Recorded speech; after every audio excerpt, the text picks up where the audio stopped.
Welcome friends, आपका mission HU channel में स्वागत है। देखिए फ्रेंड्स, हमने जो लास्ट वीडियो थी उसमें हमने अपनी केमिस्ट्री है ना उसको कंप्लीट कर लिया था। ठीक है, आज हम स्टार्ट करने वाले हैं अपनी बायोलॉजी। ठीक है, बायोलॉजी का आज हमारा जो पहला चैप्टर रहेगा वो रहेगा लाइफ प्रोसेस के बारे में। लाइफ प्रोसेस में सबसे पहले देखेंगे अपने न्यूट्रिशन को। ठीक है, तो चलिए देखते हैं वन बाय वन। सबसे पहली बात आती है कि लाइफ प्रोसेस होती क्या है। The process perform the maintenance job are known as life process. देखो, आपको मैं सिंपल वर्ड्स में बताता हूँ कि लाइफ प्रोसेस किसको कहते हैं। लाइफ प्रोसेस हम उसे कहते हैं जो प्रोसेसेस, जो प्रक्रियाएं, ठीक है, एक टाइप से हमें जिंदा रखने के लिए ज़रूरी होती है। ठीक है, जैसे हमें खाना खाना है, हमारा डाइजेशन होना उस खाने का, और हमारा उससे सर्कुलेशन होना है हमारे, ठीक है, एयर इनटेक करनी है हमें, ठीक है, रेस्पिरेटरी हो गया। तो ये प्रोसेस हमें ज़िंदा रखने के लिए रिस्पॉन्सिबल होती है। अगर इनमें से कोई भी प्रोसेस नहीं हुई तो उसके बिना हम सर्वाइव नहीं कर पाएंगे अपनी अर्थ पे। ठीक है, मेनली सीधी सी बात यही है। अभी बात आती है देर आर चार इम्पोर्टेंट, ठीक है, 4 इम्पोर्टेंट लाइफ प्रोसेसेस है which are required for maintaining the life without which living being cannot survive. देखिए, इनमें से ना 4 हमारी लाइफ प्रोसेस हैं जो हमें मेनली तो यही है भाई। ठीक है, तो मेनली यही प्रोसेस है जो हमें ज़िंदा रखने के लिए ज़रूरी होती है। सबसे पहले हमारा न्यूट्रिशन है जिससे हम फूड लेते हैं। सेकंड है अपना रेस्पिरेशन फॉर प्रोड्यूसिंग एनर्जी के लिए। ठीक है, ट्रांसपोर्टेशन हमारा जो सर्कुलेटरी सिस्टम है एक टाइप से जो डिस्ट्रीब्यूशन करता है हमारे फूड का डिफरेंट बॉडी पार्ट्स में। एक्सक्रीशन है removal of the waste from the body, like urea हो गया। ठीक है, तो इस वेस्ट को हमारी बॉडी से रिमूव करना। तो ये हमारी मेनली 4 लाइफ प्रोसेस हैं। इसके बिना हम सर्वाइव नहीं कर पाएंगे अगर कोई भी प्रोसेस हमारी बॉडी में नहीं हुई। ठीक है, तो अब बात आती है हमारी both visual and invisual molecular movements are necessary for life. ठीक है, जितने भी इनमें से हमारी विजुअल है, नॉन विजुअल है, ये हमारी लाइफ प्रोसेस के लिए ज़रूरी है। ठीक है, हमें जिंदा रखने के लिए ज़रूरी है। ठीक है, अभी बात आ रही है हमारी न्यूट्रिशन के बारे में।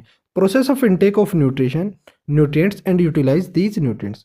इसमें बात कर रहे हैं कि वो प्रोसेस जिस प्रोसेस के थ्रू हम खाना अंदर लेते हैं और हम उसको डाइजेस्ट करते हैं, यूटिलाइज करते हैं। अब बात आती है सिंपलेस्ट फूड हमारा कौन सा है भाई? ग्लूकोज है। कौन सा है? ग्लूकोज है। स्टार्च हमारा किससे मिलके बना होता है? ग्लूकोज से मिलके बना होता है। एन नंबर ऑफ हमारे ग्लूकोज यूनिट जुड़ी हुई होती हैं इस। ठीक है, अभी बात कर रहे हैं हम इन न्यूट्रिएंट्स इज एन ऑर्गेनिक और inorganic substance required for maintenance of life and survival of the living organism. हमारा न्यूट्रिएंट्स क्या होता है? एक ऑर्गेनिक और इनऑर्गेनिक सब्सटेंस है जो हमें हमारी लाइफ को मेंटेन करने के लिए, सस्टेन करने के लिए लाइफ को वो ज़रूरी है। ठीक है, अभी बात कर रहे हैं next, carbohydrate and fats are the nutrients which are used by the organism mainly as a source of energy. ये आपको भी पता है कि हम कार्बोहाइड्रेट हम डेली खाना खाते हैं। हम मेनली हमारी वीट की रोटी हो गई, ठीक है, गेहूं की रोटी हो गई, सर्दियों में बाजरे की रोटी हो गई, कई मक्की की भी खाते हैं भाई, ठीक है, कॉर्न, या फिर आप बोल सकते हो मेज। ठीक है, तो ये हमारे मेनली मेन सोर्स है। हमारे फैट्स हो गए, उस पर घी धर के एक टाइप से बोल सकते हैं, हम इनको सर्वाइव करते हैं। तो सॉरी, हम इनको इनटेक करते हैं, हम इससे एनर्जी का मेनली यही सोर्स है हमारा। वेराज प्रोटीन एंड मिनरल्स जो साल्ट हो गए ना हमारे, वे न्यूट्रिएंट्स किसके हैं? ऑर्गेनिज्म के। Biosynthesis of constitute like skin, blood, इनके सिंथेसिस में हेल्पफुल होते हैं। एनर्जी की रिक्वायरमेंट हमारे फैट और कार्बोहाइड्रेट फुलफिल कर देते हैं। ऑर्गेनिक फूड के अंदर कैसे क्या आ जाता है हमारा? जैसे कार्बोहाइड्रेट आ गए, फैट्स आ गए, प्रोटीन्स आ गए, विटामिन्स आ गए। बट हमारे जो इनऑर्गेनिक फूड मटेरियल्स आएगा ही, ठीक है, इसके अंदर क्या आ जाएंगे? हमारे मिनरल न्यूट्रिएंट्स आ गए, ठीक है, like calcium, phosphorus, sulphur, etc. ये हमारे किसके लिए हो गए? ये हमारे इनऑर्गेनिक फूड मटेरियल्स हो गए। अभी बात आती है कि how to living things get their food. जो लिविंग थिंग्स है ना वो फूड कैसे लेते हैं? तब इसमें क्या होता है? जो autotrophs are the organism use simple food material obtaining from inorganic source. देखिए, जो ऑटोट्रोपिक ऑर्गेनिज्म होते हैं वो अपना खाना किससे? इनऑर्गेनिक सब्सटेंस से लेते हैं, लाइक हमारा कार्बन डाइऑक्साइड, वाटर, इसके अंदर हमारे ग्रीन प्लांट्स आते हैं और कुछ एक बैक्टीरिया भी आते हैं। ये ऑटोट्रोपिक जो फोटोसिंथेसिस प्रोसेस होती है उसी के थ्रू हमारा जो प्लांट है वो न्यूट्रिशन लेता है। फिर बात आती है हमारी हेट्रोट्रोप्स। हेट्रोट्रोप्स ऐसे ऑर्गेनिज्म होते हैं जो यूटिलाइज करते हैं हमारे कॉम्प्लेक्स सब्सटेंस को, या फिर वो क्या करते हैं? ब्रोक करते उसको, तोड़ते हैं। ठीक है, हमारे छोटे छोटे सिंपल सब्सटेंस के अंदर, और before they can be use for the upkeep and the growth of the body. ये हमारे लिए क्या करते हैं, हमारी ग्रोथ ऑफ बॉडी के लिए रिस्पॉन्सिबल होते हैं एक टाइप से। और ये हमारे जैसे है ना कॉम्प्लेक्स जो सब्सटेंस हो गए उसको सिंपलर वन में ब्रेक डाउन करना, वो किसके हेल्प से होता है, वो हमारे बायोकैटालिस्ट ए की हेल्प से होता है, जिसको हम एंजाइम्स बोलते हैं। क्लियर, ये हमारे हेटरोट्रोप्स के अंदर आता है। फिर बात आती है ऑटोट्रोपिक न्यूट्रिशन। ऑटोट्रोपिक न्यूट्रिशन वही बात है, ऑटो का मीन्स होता है हमारा सेल्फ, ट्रोप का मतलब होता है नरिशमेंट। ये ऐसे ऑर्गेनिज्म होते हैं जो बिल्ट होते हैं ऑर्गेनिक फूड से, ठीक है, कार्बोहाइड्रेट से, सिंपल इनऑर्गेनिक रॉ मटेरियल से लाइक CO2 H2 से। The process is known as autotrophic nutrition. सिंपल सी बात है, जो ऑर्गेनिज्म अपना खाना खुद बनाते हैं with the help of CO2, water और सनलाइट और in the presence of chlorophyll, ठीक है, तो वे हमारे ऑटोट्रोपिक नरिशमेंट के अंदर आ जाते हैं, ठीक है। और carbohydrate which are not used immediately change are stored in the form of starch. जो कार्बोहाइड्रेट इमीडिएटली वो हमारे यूज नहीं किए जा सकते, तो वो हमारे स्टोर हो जाते हैं किसकी फॉर्म में, स्टार्च की फॉर्म में। ये स्टार्च की फॉर्म में किस में स्टोर होता है, ये हमारे प्लांट्स में। जो भी उन्होंने कार्बोहाइड्रेट एक्स्ट्रा लिया था, उससे जो एनर्जी मिली थी और जो एनर्जी एक्स्ट्रा बच गई, वो किसकी फॉर्म में स्टोर हो जाती है, प्लांट्स में स्टार्च की फॉर्म में हो जाती है। बट ह्यूमंस में किसकी फॉर्म में स्टोर होती है, वो होती है हमारी ग्लाइकोजन, ठीक है, ग्लाइकोजन की फॉर्म में होती है, और प्लांट्स में किसकी फॉर्म में होती है, स्टार्च की फॉर्म में। क्लियर। अभी बात आती है हमारी हेट्रोट्रोपिक न्यूट्रिशन की। द वर्ड हेट्रोज का मतलब होता है अदर्स, ट्रोप का मतलब होता है नरिशमेंट या न्यूट्रिशन एक टाइप से। जो ऑर्गेनिज्म अपना खाना खुद नहीं बना सकते, वो किसी ऑटोट्रोप के ऊपर डिपेंड रहते हैं, ठीक है, एक टाइप से ये कह सकते हैं जो ऑर्गेनिज्म अपना खाना खुद नहीं बनाते, वो हमारे किसको कंज्यूम करते हमारे ग्रीन प्लांट्स को, ठीक है, लाइक हर्बीवोर्स आ गए इसके अंदर, और इसमें एनिमल्स आ गए, मोस्ट ऑफ बैक्टीरिया फंजाई आ गई, और नॉन ग्रीन प्लांट आ गए, ठीक है। और हमारे इसके अंदर क्या होता है कि जो हेट्रो मीन्स होता है नरिशमेंट ऑब्टेन्ड फ्रॉम अदर्स, एक टाइप से हम नरिशमेंट किससे लेते हैं, अदर्स से लेते हैं, हम ग्रीन प्लांट से लेते हैं। इसके एग्जाम्पल मैंने आपको बता दिए। और इसमें ऑटोट्रोपिक के जो ऑटोट्रोपिक न्यूट्रिशन था, इसके एग्जाम्पल हो गए आपके ग्रीन प्लांट्स हो गई, ठीक है, और ब्लू ग्रीन एल्गी हो गई। फिर बात आती है कि जो हमारे हेट्रोट्रोपिक न्यूट्रिशन है ना, वो 3 टाइप का होता है फर्दर। सबसे पहले हम देखते हैं saprotrophic nutrition. Saprotrophic nutrition is dead nutrition in which an organism obtained its food from decaying organic matter of dead plant, dead animals and rotten bread. तो सेप्रोट्रोपिक न्यूट्रिशन के अंदर जो न्यूट्रिशन है ना ऑर्गेनिज्म, वो कैसे लेता है, जो हमारा डेड डिकेइंग मैटर हो गए ना, जैसे मरे हुए हमारे प्लांट हो गए, मरा हुआ कोई एनिमल्स हो गए, या फिर कोई हमारी जिसमें से स्मेल आ रही है ब्रेड के अंदर से, तो उससे जो अपना न्यूट्रिशमेंट लेते हैं, न्यूट्रिशन लेते हैं, उसको हम क्या बोलते हैं, सेप्रोट्रोपिक न्यूट्रिशन। ये क्या करते हैं, द सेप्रोफाइट्स ब्रेक क्या करते हैं, कॉम्प्लेक्स ऑर्गेनिक मॉलिक्यूल्स को हमारे डेड और डिकेइंग मैटर है ना, उसको कन्वर्ट कर देते हैं सिंपलर सब्सटेंस के अंदर। जैसे अभी मैं एक एग्जांपल देता हूँ, जैसे अभी कोई रोड से कार जा रही थी, तो उसमें क्या किया, उसने डॉग को हिट कर दिया और डॉग वहीं पे मर गया, तो कार वाला तो सीधे निकल जाएगा उसको साइड में करके, तो क्या होगा, तो उसके ऊपर है ना सेप्रोट्रोपिक न्यूट्रिशन स्टार्ट हो जाएगा, सेप्रोफाइट्स आ जाएंगे उसके अंदर, जो है ना उसकी कॉम्प्लेक्स बॉडी को सिंपलर में करना स्टार्ट कर देते हैं, ठीक है। जब वो स्मेल आती है ना बहुत ज़्यादा, तो वो प्रोसेस चल रही होती है। तो ये कौन काम करता है, सेप्रोट्रोपिक न्यूट्रिशन के अंदर आता है, सेप्रोफाइट्स करते हो, ठीक है। These simpler substance are absorb by saprophytes as their food. जो सिंपलर सब्सटेंस होता है ना, वो एब्जॉर्ब कर लिया जाता है सेप्रोफाइट्स के द्वारा फूड की तरह। फंजाई इसके एग्जांपल हो गए, फंजाई लाइक ब्रेड मोल्ड्स हो गए, हमारे मशरूम हो गए, ईस्ट हो गई, और कुछ एक बैक्टीरिया हो गए जो सेप्रोफाइट्स होते हैं, ठीक है। ये एग्जांपल मोस्ट इंपॉर्टेंट है, एग्जांपल से ही आपसे क्वेश्चन पूछा जाएगा इसमें मोस्टली। पैरासिटिक न्यूट्रिशन क्या होता है, parasitic nutrition that nutrition which an organism drives its food from the body of the another living organism. इसमें क्या होता है कि उसको है ना, जैसे इसमें तो मरे हुए से खाना ले रहे थे ऑर्गेनिज्म, इसमें क्या करते हैं, एक ऑर्गेनिज्म किसी दूसरे ऑर्गेनिज्म से खाना लेगा विदाउट किलिंग इट, ठीक है, ये मरे हुए पे नहीं लेगा, ये लेगा हमारा जिंदे, ठीक है, जो जीवित होगा ना एक टाइप से, ठीक है, उससे खाना लेगा और फिर ये उसके ऊपर सर्वाइव करेगा। एक टाइप से जिससे खाना ले रहा है ना उसको होस्ट बोला जाता है। क्या बोला जाता है? होस्ट। ठीक है, इसका एग्जाम्पल हो गया आपका, जैसे अमरबेल होती है, आपने सुना होगा। तो वो क्या करती है, उस प्लांट से ना, ग्रीन प्लांट से वो उसके ऊपर आ जाएगी और उसका खाना लेगी वो, और प्लांट भी जिंदा रहता है और अमरबेल भी। ठीक है, और टिक्स हो गई, लाइस हो गई, लीचीज हो गए, टैपवर्म हो गए, प्लाज्मोडियम हो गया और राउंड वर्म हो गए। ठीक है, ये जितने भी ऑर्गेनिज्म है हमारे, ये किससे खाना लेते हैं? लिविंग ऑर्गेनिज्म से लेते हैं, विदाउट किलिंग देम। ठीक है, फिर बात आती है होलोजोइक न्यूट्रिशन। होलोजोइक न्यूट्रिशन के अंदर क्या होता है? The holozoic nutrition is that nutrition in which an organism take complex organic food material into its body by the process of ingestion. The ingested food is digested and then absorbed into the body cell of the organism. इसमें क्या करता है, जो है ना हमारा जो complex organic food होता है, वो ऑर्गेनिज्म उसको बॉडी के अंदर लेता है इंजेक्शन प्रोसेस के थ्रू और उसको यूटिलाइज करता है, डाइजेस्ट करता है, एब्जॉर्ब करता है बॉडी सेल के अंदर। इसके अंदर एग्जाम्पल आ गए हमारे, मैन आ गया, कैट आ गया, dog, cattle, deer, tiger, lion, ये बहुत सारे इसके एग्जाम्पल आ गए। और एक बात और ध्यान रखना, अमीबा के अंदर भी हमारा होलोजोइक मोड ऑफ न्यूट्रिशन होता है। अभी बात आती है फोटोसिंथेसिस प्रोसेस।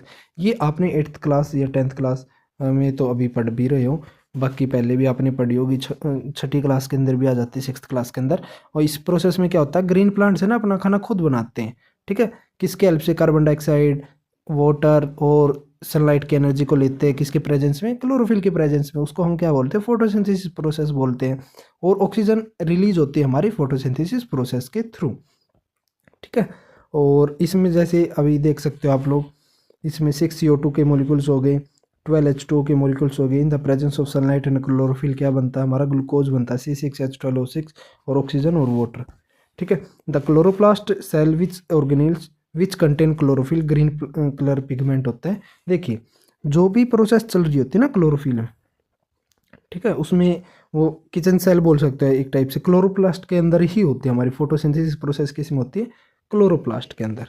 ठीक है, और क्लोरोफिल ट्रैप द सनलाइट, जो क्लोरोफिल क्या करता है, जो सनलाइट होती है उसको ट्रैप कर लेता है। और the photosynthesis take place in the chloroplast, या फिर किचन ऑफ सेल भी बोला जाता है क्लोरोप्लास्ट को। ठीक है, किचन सेल। फिर बात आती है हमारी CO2 के बारे में देखेंगे, H2O के बारे में देखेंगे। ठीक है, चलिए सबसे पहले देखते हैं CO2। ग्रीन प्लांट क्या करता है? कार्बन डाइऑक्साइड एयर से लेता है फोटोसिंथेसिस प्रोसेस में। जो कार्बन डाइऑक्साइड है वो एंटर करती है लीव्स में, प्लांट में। किसके थ्रू एंटर करती है? वो स्टोमेटा। ठीक है, oxygen are produced during photosynthesis also goes outside the stomatal pore of the leaves. मेन क्या बात है, जो CO2 है, हम जो प्लांट है फोटोसिंथेसिस प्रोसेस के थ्रू एयर से CO2 लेता है। ठीक है, और ऑक्सीजन रिलीज करता है स्टोमेटल पोर्स के थ्रू। ओके, अभी बात आती है water. Water required by the plants for photosynthesis is absorbed by the roots of the plant from the soil through the process of osmosis. Osmosis process के through क्या करता है plant? Soil से water को एब्जॉर्व करता है। कैसे absorb करता है? ओस्मोसिस क्या होते हैं, इसमें जो हायर कंसंट्रेशन से लोअर कंसंट्रेशन का फ्लो होता है। ठीक है, higher concentration to lower concentration. ठीक है, कोई भी सॉल्यूशन वो ओस्मोसिस के अंदर आ जाता है। The plant also material like nitrogen हो गया, फॉस्फोरस, आयरन, मैग्नीशियम, ETC, ये सोइल से ही ऑब्टेन करता है। फिर बात आता है एग्जाम्पल, जो नाइट्रोजन है वो असेंशियल हमारे एलिमेंट, असेंशियल एलिमेंट हमारे प्लांट में प्रोटीन बनाने के लिए और अदर कंपाउंड बनाने के लिए। Plant take up nitrogen from the soil in the form of inorganic salt like nitrate, nitrite की फॉर्म में प्लांट क्या करता है? इसको एब्जॉर्ब लेता है, नाइट्रेट, ठीक है, और नाइट्राइट की फॉर्म में इसको क्या करता है? लेता प्लांट। याद रखना, नाइट्रोजन को किसकी फॉर्म में लेता प्लांट? नाइट्रेट और नाइट्राइट की फॉर्म में। 3 प्रोसेसेस टेक प्लेस, 3 प्रोसेस होती है हमारी। पहले तो एब्जॉर्प्शन होता है लाइट का क्लोरोफिल के द्वारा। ठीक है, कन्वर्जन होती है light energy to chemical energy and split हो जाती है वाटर मोलिक्यूल्स को हाइड्रोजन। देखो, क्लोरोफिल ने क्या किया? सनलाइट से एनर्जी को एब्जॉर्ब किया और फिर जो लाइट एनर्जी थी वो केमिकल एनर्जी में हो गई और वाटर मोलिक्यूल्स को ब्रेक डाउन कर देती है। ठीक है, reduction of carbon dioxide to carbohydrate. जो कार्बन डाइऑक्साइड है उसका रिडक्शन किस में हो जाता है? कार्बोहाइड्रेट के अंदर हो जाता है। ये 3 प्रोसेस, ये NCERT की लाइन है, इसको अच्छे से ध्यान रख लेना। नोट में देखिए, desert plant take oxygen during night and prepare an intermediate which is act up by the energy absorb. देखिए, जो डेजर्ट में प्लांट होते हैं अगर वो दिन में स्टोमेटा ओपन करेंगे तो उनका जो है ट्रांसपिरेशन हो जाएगा, जितना वाटर कंटेंट है उनसे इवेपोरेशन हो जाएगा उनका। बट वो क्या करते हैं कि वो है ना रात के टाइम पे अपने स्टोमेटा को ओपन करते हैं, वहीं से अपनी कार्बन डाइऑक्साइड लेते हैं और फिर क्या करते हैं, कार्बन डाइऑक्साइड लेते हैं और ऑक्सीजन का एक्सचेंज कर लेते हैं। फिर बाद में वो दिन में जो सुबह के टाइम पे अपना स्टोमेटा ओपन करते हैं और फिर वहाँ पे अपना खाना बनाते हैं और दिन में बंद रखते हैं। ठीक है, ऐसे करता है। Factor affecting rate of photosynthesis कौन कौन से हैं? सबसे पहला फैक्टर हमारा सनलाइट है। प्लांट यूजेज विजिबल लाइट को यूज़ करता है। आपके जो 7 कलर होते हैं ना, उसके ग्रीन कलर पिगमेंट है, जो मिनिमम एब्जॉर्प्शन होता है उसका। और जो फोटोसिंथेसिस इंक्रीज है वो इंक्रीज होता है इंटेंसिटी ऑफ लाइट के द्वारा और एक ऑप्टिमम पॉइंट तक। अब उसके बाद में क्या हो जाता है, वो कॉन्स्टेंट हो जाएगा। क्लोरोफिल एब्जॉर्ब करता है blue and red light mostly. ठीक है, क्लोरोफिल एब्जॉर्ब कब होती है, लाइट को ज़्यादा कौन सी लाइट में एब्जॉर्ब करता है, ब्लू और रेड लाइट में। प्लांट सबसे ज़्यादा हाईएस्ट फोटोसिंथेसिस कौन सी कलर की लाइट में शो करता है, रेड कलर। ठीक है, ध्यान रखना इसको। फिर बात आती है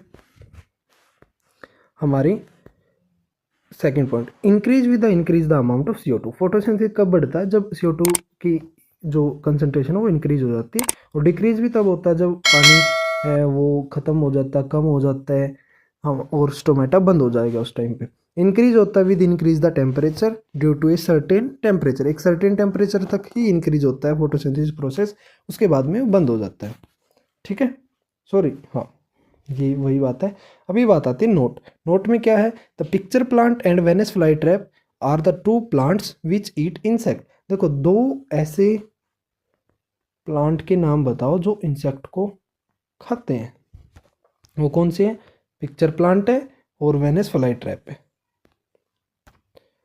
अब बात आती है न्यूट्रिशन कॉमनली हैव 5 स्टेप। देखो न्यूट्रिशन हम लेते हैं, खाना खाते हैं, तो उसमें ना मेनली 5 स्टेप होते हैं। कितने होते हैं, 5। सबसे पहला स्टेप होता है इंजेक्शन का। ठीक है, आपने खाना खाया, फिर वो डाइजेस्ट हुआ, डाइजेस्ट होने के बाद में वो एब्जॉर्ब हुआ, एब्जॉर्ब होने के बाद में उससे एनर्जी रिलीज हुई, एसिमिलेशन हुआ, या फिर ट्रांसमिशन हुआ उसका। ठीक है, फिर उसके बाद में इजेशन हो गया। तो सबसे पहली बात आती है the process of taking food into the body is called ingestion. Ingestion में क्या होता है कि बॉडी के अंदर फूड को लेना। The process in which the food containing large insoluble molecules is broken down into small. इसमें क्या होता है, जब उस प्रोसेस जिसमें जो फूड के ना बड़े बड़े जो मॉलिक्यूल्स हैं वो ब्रेक डाउन हो जाते हैं स्मॉल में वाटर सोल्युबल मॉलिक्यूल्स के अंदर, उसको हम क्या बोलते हैं, डाइजेशन बोलते हैं। और the process in which the digested food passes through the intestinal wall into the blood stream. इसके अंदर क्या होता है कि जो हमारा डाइजेस्टेड फूड है वो पास हो जाता है हमारे इंटेस्टाइनल वॉल के अंदर और ब्लड स्ट्रीम के अंदर। उस प्रोसेस को हम क्या बोलते हैं, एब्जॉर्प्शन। फिर बात आती है एब्जॉर्प्शन होने के बाद में जो process absorb food is taken by the body cell and used for energy. जो भी हमारा डाइजेस्टेड जो एब्जॉर्ब फूड था हमारी ब्लड सेल के द्वारा, वो हमारे बॉडी के द्वारा यूज में ले लिया जाता है एज ए एनर्जी सोर्स। वो किस में करता है, उसके ग्रोथ में, रिपेयर में, उसको हम क्या बोलते हैं, एसिमिलेशन बोलते हैं। तो जो हमारा लास्ट स्टेप बचता है the process in which undigested food is removed from the body. इसमें क्या होता है, जो अनडाइजेस्टेड फूड बचेगा वो बॉडी से रिमूव होता है। तो 5 स्टेप कौन कौन से, पहला इंजेशन है, दूसरा डाइजेशन है, तीसरा एब्जॉर्प्शन है, चौथा एसिमिलेशन है और हमारा इजेशन हो गया 5वां स्टेप। ये हमारे स्टेप्स हैं। फिर आता हमारा न्यूट्रिशन इन अमीबा। अमीबा या फिर अमीबा बोल लो। उसके अंदर कैसे होता है, the mode of nutrition in amoeba is holozoic. कौन सा मोड ऑफ न्यूट्रिशन होता है अमीबा में, होलोजोइक मोड ऑफ न्यूट्रिशन। हमने 3 देखे थे ना, ये उन्हीं में से है। ठीक है, अभी बात आती है the process of obtaining food by amoeba. उसको हम क्या बोलते हैं, फैगोसाइटोसिस। अमीबा के द्वारा फूड ऑब्टेन करने को हम क्या कहते हैं, फैगोसाइटोसिस प्रोसेस के नाम से बोलते हैं। ठीक है, जानते हैं। Phagocytosis means self feeding. ठीक है, अमीबा हैज़ नो माउथ और a fixed place for the injection of food. Amoeba के पास में कोई भी फिक्स माउथ नहीं होता और कोई भी प्लेस नहीं होता फिक्स की वो जिस उससे ही आपका फूड है इनटेक करेगा। Amoeba ingest food by using the pseudopodia. ठीक है, अमीबा कैसे इंजेस्ट करता है फूड को? With the help of using pseudopodia. When a food particles come near the amoeba then amoeba ingest their food particles by forming temporary finger like projection, जिसको हम क्या बोलते हैं? Pseudopodia around it. देखिए मैं आपको दिखाता हूँ, ये हमारा अमीबा है। जैसे ही इसके पास में फूड आया, ये क्या करता है? देखो इसने ना फिंगर लाइक स्ट्रक्चर बना लिया ना, इसी को सूडोपोडिया बोलते हैं। फिर वो क्या हुआ, इसने क्लोज कर लिया, ये फूड पार्टिकल यहाँ पे है। फिर इसका क्या हुआ? डाइजेशन हुआ। डाइजेशन होने के ये इसका एब्जॉर्प्शन हुआ। एब्जॉर्प्शन होने के बाद में इसका एसिमिलेशन होगा। एसिमिलेशन के बाद में इजेशन कर देगा। इसमें 5 स्टेप होते हैं। क्या होता है? इंजेशन, डाइजेशन, एब्जॉर्प्शन, एसिमिलेशन और इजेशन। सेम यही बता रखा है इसमें भी कि अमीबा फिंगर लाइक प्रोजेक्शन का यूज करता है, जिसको हम सूडोपोडिया बोलते हैं। ठीक है, food is digested in the food vacuoles by the digestive enzymes. जो फूड होता है वो फूड वैक्यूल्स के अंदर डाइजेस्ट होता है, और किसके द्वारा होता है? वो डाइजेस्टिव एंजाइम्स के द्वारा होते हैं। The enzyme from the surrounding cytoplasm enter into the food vacuoles and break down the food into the small and soluble molecules by chemical reaction of enzymes. इसमें क्या हुआ कि हमारा जो फूड होता है वो डाइजेस्ट होता है फूड वैक्यूल्स के अंदर। ठीक है, डाइजेस्टिव एंजाइम्स के द्वारा। The enzymes from surrounding cytoplasm, देखो जो साइटोप्लाज्म के अंदर जो एंजाइम्स होते हैं वो फूड वैक्यूल्स के ऊपर क्या एंटर करते हैं, और वो ब्रेक करते हैं हमारा जो फूड है ना उसको छोटे छोटे पार्टिकल्स में और सोल्यूबल मॉलिक्यूल्स की फॉर्म में। किसके हेल्प से करते हैं? वो केमिकल एनर्जी की। ठीक है, अमीबा के पास में कोई भी फिक्स्ड प्लेस नहीं है। रिमूविंग अनडाइजेस्टेड हमारा जो पार्ट हो बच गया ना फूड का, तो वो क्या करता है? When A considerable amount of undigested food collect inside the amoeba, जब ये हो जाए ना कि थोड़ा बहुत जो हमारा कंसिडरेबल अमाउंट है फूड का वो स्टोर होगा अमीबा के अंदर, तो क्या करता है? सेल मेम्ब्रेन सडनली रप्चर हो जाती है उसकी। सेल मेम्ब्रेन रप्चर का मतलब है एक टाइप से उसमें छेद सा हो जाता है। ठीक है, तो उसमें क्या होता है? और अनडाइजेस्टेड फूड है ना उसके बॉडी से बाहर फेंक दिया जाता है। ये प्रोसेस होती है हमारी अमीबा के अंदर। ये जो स्टेजेज है मैंने आपको अच्छे से दिखा दी। अब बात आते हैं इन पैरामीशियम। पैरामीशियम में क्या होता है? Paramecium use its hair like structure, जिसको हम क्या बोलते हैं? सीलिया। देखो ये हेयर लाइक स्ट्रक्चर है ना, ये सीलिया है। ठीक है, और sweep the food particles term water and put them into the mouth. ये क्या करते हैं? फूड पार्टिकल्स को स्वैप कर लेते हैं एंड और पुट कर लेते हैं हमारे इसके माउथ के अंदर। देखो इसके अंदर पहले प्रोसेस क्या? फूड का इंटेक हुआ। ठीक है, फूड वैक्यूल्स फॉर्मेशन हुई, इसके अंदर साइटोप्लाज्मिक स्ट्रीम हुई, फिर उसका फूड का डाइजेशन होना स्टार्ट हुआ, फिर एब्जॉर्प्शन हुआ, और फिर वो वेस्ट है वो बाहर निकल गया। ये प्रोसेस हमारी चलती है हमारे पैरामीशियम के अंदर। ठीक है, यही था हमारे जो न्यूट्रिशन था ना इसके बारे में। और बाकी का जो बच गया हमारे न्यूट्रिशन के बाद हम एक एक करके हमारी लाइफ प्रोसेस है उनको कंप्लीट करेंगे। न्यूट्रिशन के बाद हम करेंगे अपना डाइजेशन। डाइजेशन के बाद में हमारा रेस्पिरेशन आएगा। रेस्पिरेशन के बाद में हमारी 2 प्रोसेस हो रहेंगी, सर्कुलेटरी सिस्टम और हमारा एक्सक्रीटरी सिस्टम। ठीक है, इसके बाद ही हमारे ये सभी प्रोसेस कंप्लीट होंगे ना, तभी हमारा ये चैप्टर कंप्लीट होगा। फिर हम बाद में फर्दर आगे वाले चैप्टर पे मूव ऑन करेंगे। ठीक है, अगर आपको फिर भी कहीं डाउट रह जाता है, मैं अपना व्हाट्सएप नंबर है वो स्क्रीन पे शो करवा दूंगा, आप उस पर मैसेज कर सकते हो। और अभी तक आपने हमारे मिशन एच चैनल को सब्सक्राइब नहीं किया, सब्सक्राइब कर लो और बेल आइकन को जरूर प्रेस कर दो, जिससे आगे आने वाली जो नोटिफिकेशन है सबसे पहले आपको मिल सके। ओके, धन्यवाद।